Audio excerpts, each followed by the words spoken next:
où je sus qu'Aurélia me trompait, je n'eus qu'une pensée, une obsession, la tuer. Et je cherchais les moyens les plus pratiques pour mettre à exécution ce dessein. Serait-ce le jour ou la nuit? La frapperais-je avec un couteau très affilé, bien pointu? Verserais-je dans son verre, au milieu du repas, tandis qu'elle aurait la tête tournée, une de ces poudres blanchâtres qui amènent la mort foudroyante comme par enchantement? La strangulation, peut-être, à l'aide d'une cordelette savonnée? Non, avec les doigts, c'est plus sûr.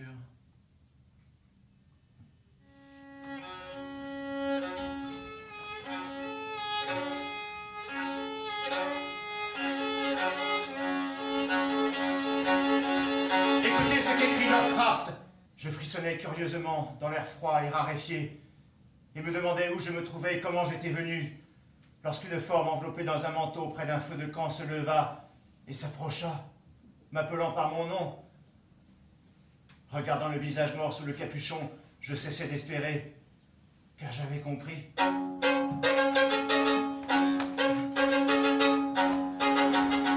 Et c'était écrit Edgar Poe. En des visions de la sombre nuit, j'ai bien rêvé de joie défunte, mais voici qu'un rêve tout éveillé de vie et de lumière m'a laissé le cœur brisé. Ah, qu'est-ce qui n'est pas un rêve de jour pour celui dont les yeux portent sur les choses d'alentour un éclat retourné au passé.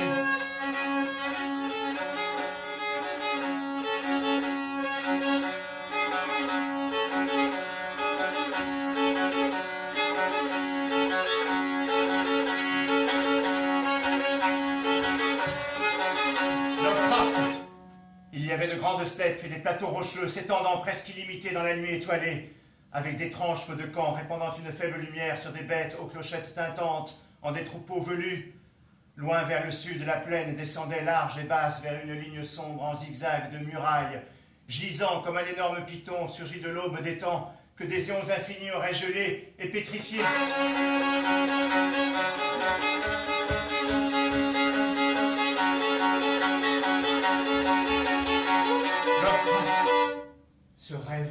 Ce rêve béni, pendant que grondait le monde entier, m'a réjoui, comme un cher rayon guidant un esprit solitaire.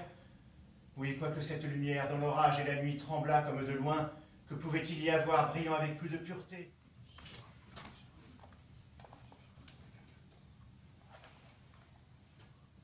J'ai fait la nuit dernière un bien curieux rêve. J'avais accepté une besogne de bienfaisance auprès d'une famille inconnue. Il s'agissait de distraire, de donner le change au père devenu gâteux, retombé tout à fait en enfance, en jouant son propre rôle. Mais mieux semble-t-il qu'il ne l'aurait joué lui-même. Je devais me laisser pousser une barbe, analogue à la sienne, revêtir ses habits, m'asseoir sur sa chaise. Auparavant, on me fit faire un grand tour de la ville, et j'eus une certaine peine à repérer sa maison. Je ne laissais pas d'hésiter beaucoup avant d'accepter ce rôle trouble. L'idée seule de la charité, du devoir, d'un devoir auquel il ne m'était pas permis de me soustraire, me retint. Que je suis dans mon lit et qu'il est tard. Impossible de dormir. Je souffre de partout. J'essaie d'allumer. N'y parvenant pas, je me lève. Et dans le noir, je me dirige à tâtons vers la chambre d'Aurélia. Dans le corridor, je tombe, incapable de me relever. J'avance lentement, en rampant. J'étouffe, j'ai très mal dans la poitrine. À l'entrée de sa chambre, je m'endors. Je rêve que je m'endors. Soudain, je m'éveille. Je rêve que je m'éveille. En sursaut. Elle a toussé. J'ai eu très peur.